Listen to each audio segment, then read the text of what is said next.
श्रीराम जय जय राम। श्रीराम जय जय राम। श्रीराम जय जय राम। அயோத்தியா காண்டத்தில் ஸ்ரீராமருக்கு பட்டாபிஷேகம் நடத்துவதற்காக தசரதர் முடிவு செய்கிறார்.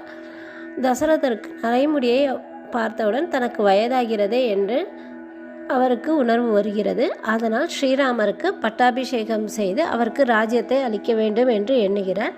அவ்வாறே சபையில் உள்ள பெரியவர்களிடமெல்லாம் கேட்கும் பொழுது அனைவரும் ஸ்ரீராமருக்கு பட்டாபிஷேகம் உடனே செய்துவிடலாம் என்று கூறுகின்றனர். உடனே அவர் தன்னுடைய குலகுருவான வசிஷ்டரை அழைக்கிறார். வசிஷ்டரும் நல்ல சுபதினத்தை பார்க்கிறார். அப்பொழுது மறுநாள், நாளையே சுபதினமாக இருக்கிறது, பூஷ்ய நட்சத்திரமாகவும் இருக்கிறது, அன்றே நாம் பட்டாபிஷேகம் ஸ்ரீராமருக்கு செய்துவிடலாம் என்று வசிஷ்டர் கூறுகிறார்.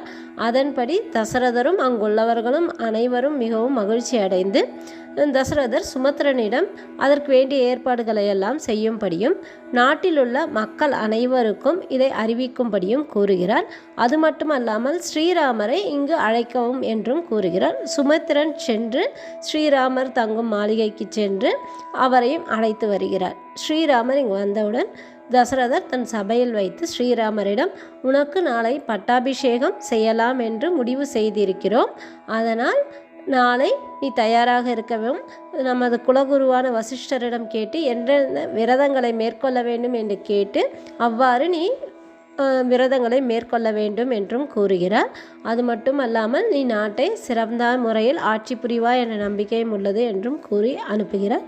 ஸ்ரீராமரும் தசரதர் கூறியதை கேட்டுவிட்டு சரி, நான் அவ்வாறே செய்கிறேன் என்று கூறி சென்று விடுகிறார்.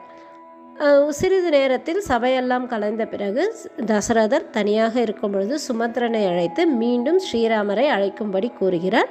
சுமத்ரனும் அவ்வாறே மீண்டும் ஸ்ரீராமரை அழைத்த போது ஸ்ரீராமர் என்னவாக இருக்கும் என்று எண்ணிக்கொண்டு தந்தையை வந்து பார்க்கிறார்.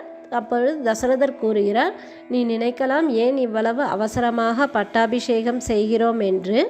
ஏனென்றால் எனக்கு நிறைய சொப்பனங்கள் எல்லாம் வருகின்றன, அதெல்லாம் நல்லவையாக இல்லை.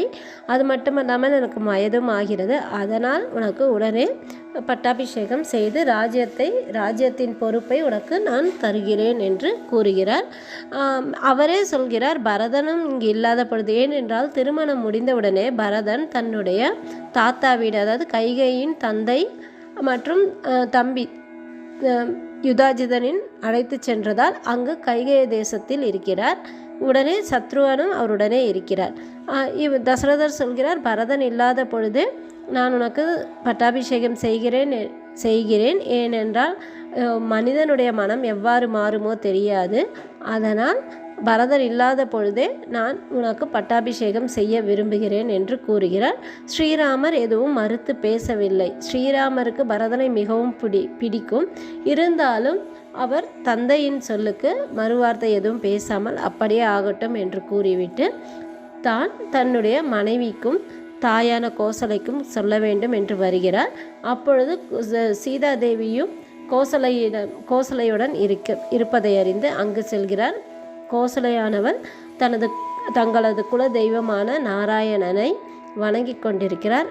இவரும் காத்திருந்து பின்னர் கூறுகிறார், நம்முடைய தந்தை எனக்கு ராஜ்ய பரிபாலனம் செய்ய வேண்டும் என்று உத்தரவிட்டிருக்கிறார். அதற்காக என்னை நியமித்திருக்கிறார். நான் ராஜ்ய பரிபாலனம் செய்ய வேண்டும். நாளை பட்டாபிஷேகம் நடைபெற உள்ளதாக தந்தை கூறியிருக்கிறார் என்று கூறுகிறார். கோசலை இதை கேட்டு மிகுந்த சந்தோஷம் அடைகிறார்.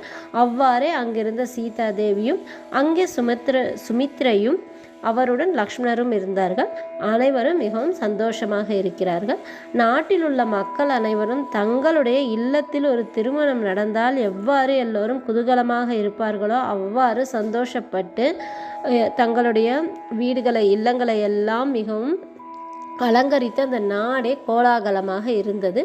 ஒவ்வொருவருக்கும் ஸ்ரீராமர் அரசாக வேண்டும் என்று அவ்வளவு எதிர்பார்ப்புடனும் ஆசையுடனும் அனைவரும் கோலாகலத்துடன் கொண்டாடி கொண்டிருந்தனர். ஸ்ரீராமர் நமக்கு அருள் புரிவார். ஸ்ரீராம ஜெயம்.